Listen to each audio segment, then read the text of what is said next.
নমস্কার, সুরজিৎ মান্না ক্রিয়েশনস চ্যানেলের পক্ষ থেকে তোমাদের সবাইকে সুস্বাগতম। আশা করি তোমরা সকলে ভালো এবং সুস্থ আছো। আমি তোমাদের জন্য এই ভিডিওটিতে তুলে ধরছি 2027 সালের মাধ্যমিক পরীক্ষার্থীদের জন্য তথা 2026 সালের দশম শ্রেণীর ছাত্রছাত্রীদের প্রয়োজনে রায় ও মার্টিন প্রশ্ন বিচিত্রা ভলিউম 1 থেকে ফার্স্ট ইউনিট টেস্ট তথা প্রথম পর্যায়ক্রমিক মূল্যায়নের জন্য ভূগোলের 10 নম্বর মডেল স্কুলের প্রশ্নপত্রের সেটটির সম্পূর্ণ সমাধান করছি। তার আগে তোমাদের কাছে অনুরোধ, তোমরা ভিডিওটি না টেনে পুরোটা দেখো। ভিডিওটি কেমন লাগলো কমেন্ট করে জানিও। ভিডিওটিতে লাইক দাও এবং শেয়ার করো এবং চ্যানেলে নতুন হলে চ্যানেলটিকে সাবস্ক্রাইব করে চ্যানেলের সঙ্গে যুক্ত হয়ে যাও। আলোচনা শুরু করছি 265 নম্বর পেজের 10 নম্বর model school Madhyamgram high school, এই স্কুলের প্রশ্নপত্রের সেটটি লক্ষ্য করো। বিভাগ কয়ে একের দাগে বিকল্পগুলির মধ্য থেকে সঠিক উত্তরটি নির্বাচন করে লেখো। 1.1 রয়েছে ভারতের থর মরুভূমিতে অপসারণ গর্ত বা ব্লো আউটকে বলে। অপশান গয়ে ধান্ত। 1.2 যে উচ্চভূমি পাশাপাশি অবস্থিত দুটি অববাহিকা পৃথক করে তাকে বলে। অপশান ক্ষয়ে জল বিভাজিকা। 1.3 পৃথিবীর উচ্চতম জলপ্রপাত। অপশান কয়ে সাল্টু অ্যাঞ্জেল। 1.4 প্রদত্ত কোনটি পাখির পায়ের মতো বদ্বীপ। অপশান গয়ে কৃষ্ণা নদীর বদ্বীপ। 1.5 কুমায়ুন হিমালয়ের উচ্চতম শৃঙ্গ। অপশান কয়ে নন্দা দেবী। 1.6 বিহারের দুঃখ বলা হয় যে নদীকে, তা হল। অপশান ঘয়ে কোশি। 1.7 দক্ষিণ ভারতের শস্য ভাণ্ডার হল। অপশান গয়ে কাবেরী নদীর বদ্বীপ। 1.8 প্রদত্ত কোনটি সুপেয় জলের হ্রদ নয়। সঠিক উত্তরটি হলো অপশান ক্ষয়ে সম্বর, এটি হচ্ছে লবণাক্ত জলের হ্রদ। বিভাগ ক্ষয়ে 2-এর দাগে 2.1 নিম্নলিখিত বাক্যগুলি শুদ্ধ হলে পাশে সু এবং অশুদ্ধ হলে পাশে অলেখ। প্রথমেই রয়েছে ভারতের দক্ষিণতম স্থলবিন্দু হল স্যাডেল পিক, অশুদ্ধ। সঠিক উত্তরটি হবে ইন্দিরা পয়েন্ট।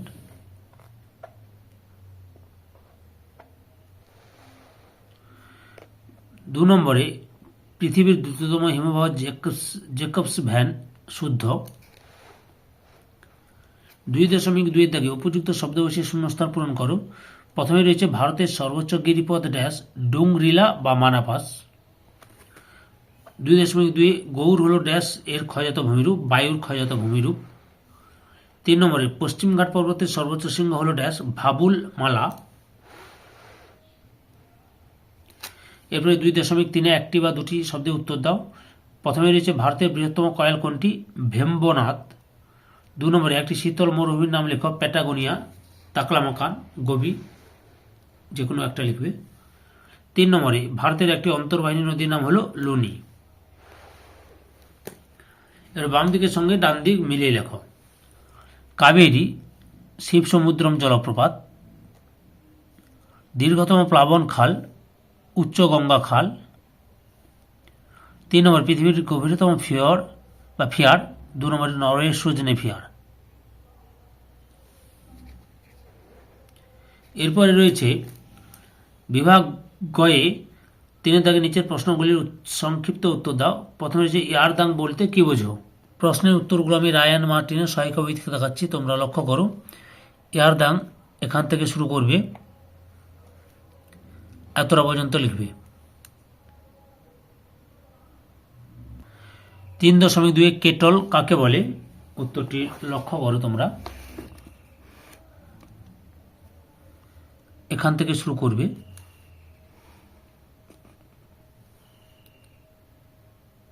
এতটা পর্যন্ত লিখবে। 3.3 ভারতের পশ্চিম উপকূলীয় সমভূমির বিস্তৃতি ও প্রকৃতি উল্লেখ করো। উত্তরটি দেখো, বিস্তৃতি লক্ষ্য করো।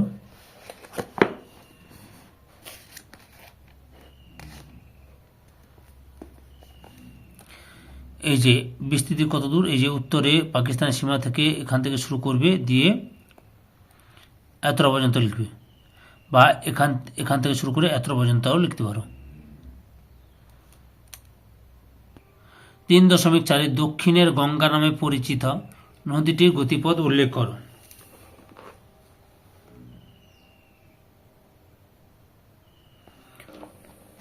দক্ষিণের গঙ্গা গোদাবরী নদী কে বলে? গতিপথ এই যে এখান থেকে শুরু করবে, এতটা পর্যন্ত লিখবে।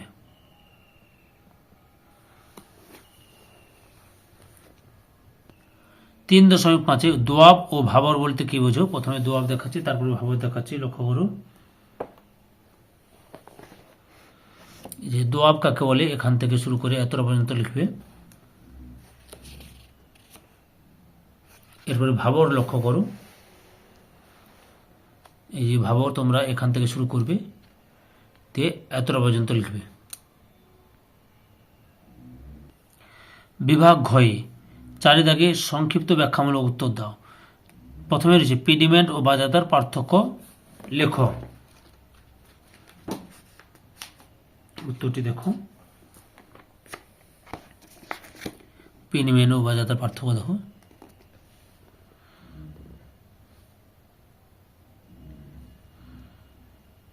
মোট 6টি পার্থক্য দেখালাম।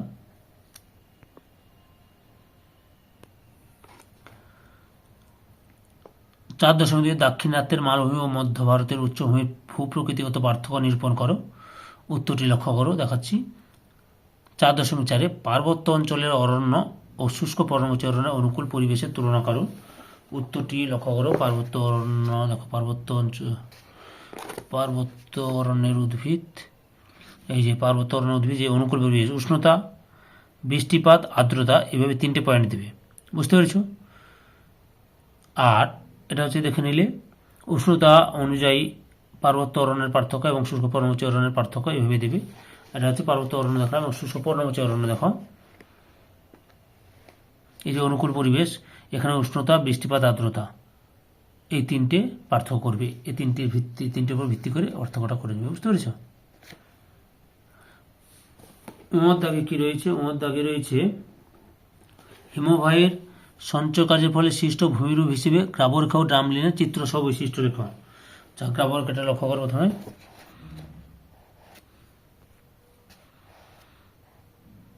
এই যে গ্রাবরেখা এখান থেকে শুরু করবে,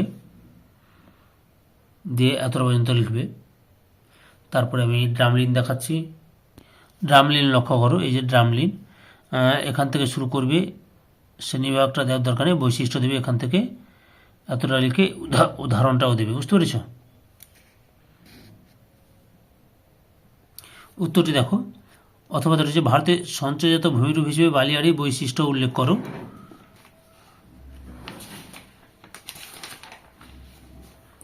দেখাচ্ছে বালিয়াড়ি বৈশিষ্ট্য। এখান থেকে শুরু করে এই যে উচ্চতা দিয়ে এতটা পর্যন্ত লিখবে, সঙ্গে উদাহরণটাও দেবে, এই উদাহরণটাও দেবে।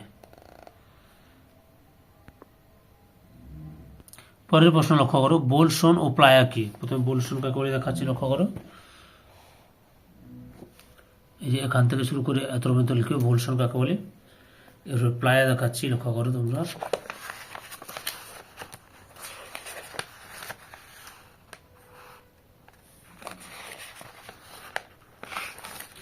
প্লায়া লক্ষ্য করো, দেখাচ্ছি, এই যে প্লায়া।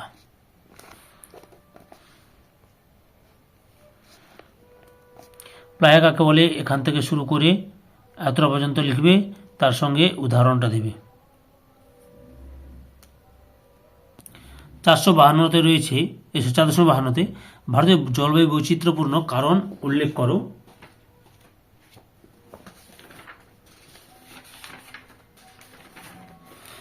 যে 3 মার্কে 3টে পয়েন্ট দিবে, আমি দেখাচ্ছি, লক্ষ্য করো।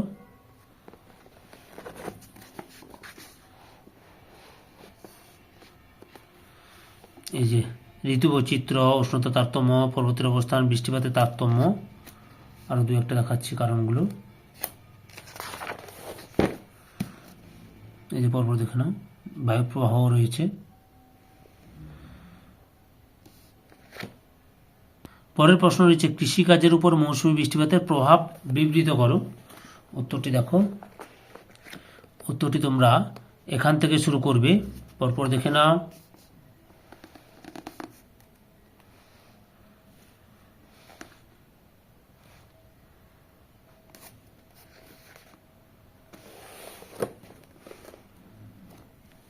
এতটা পর্যন্ত লিখবে।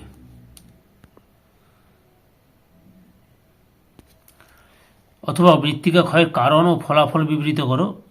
আচ্ছা, আমি প্রশ্নের উত্তরটা অনেক বড় হবে, আমি সহায়িকা বইয়ের শুধু পেজ নাম্বার বলে দিচ্ছি। রায় মার্টিনের 406 নম্বর পেজ এবং 407 নম্বর পেজ দেখে নেবে। তার সঙ্গে মৃত্তিকা সংরক্ষণের কোন দুটি, যে কোনো দুটি পদ্ধতি 408 নম্বর পেজ দেখে নেবে।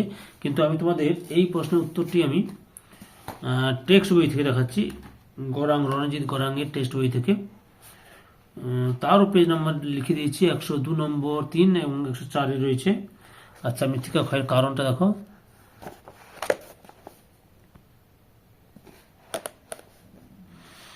এই যে মৃত্তিকা ক্ষয়ের কারণ, এখান থেকে শুরু করবে, অনেক ছোটো করে দেওয়া আছে, লিখে নেবে।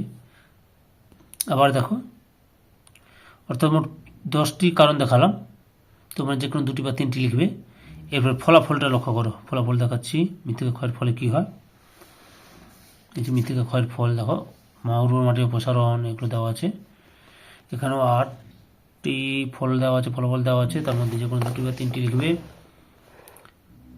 এবার মৃত্তিকা ক্ষয়ের কারণ এবং ফলাফল দেখালাম। এবার মৃত্তিকা ক্ষয়ের প্রতিরোধের উপায়গুলি দেখো বা সংরক্ষণের উপায়। যে কোনো 2টি উপায় লিখতে বলেছে, তোমরা যে কোনো 2টি লিখবে। এই যে বৃক্ষছেদন বন্ধ ও বৃক্ষরোপণ করা, ফালি চাষ, সমন্বিত চাষ, বরাবর সমন্বিত রেখা বরাবর চাষ, ধাপ চাষ, এগুলি দেওয়া আছে, বুঝতে পেরেছ। ধৈর্য সহকারে সম্পূর্ণ ভিডিওটি দেখার জন্য তোমাদের সবাইকে অসংখ্য অসংখ্য ধন্যবাদ। আজকে এই পর্যন্ত, পরবর্তী ভিডিওতে আবার দেখা হবে। Tata, bye bye.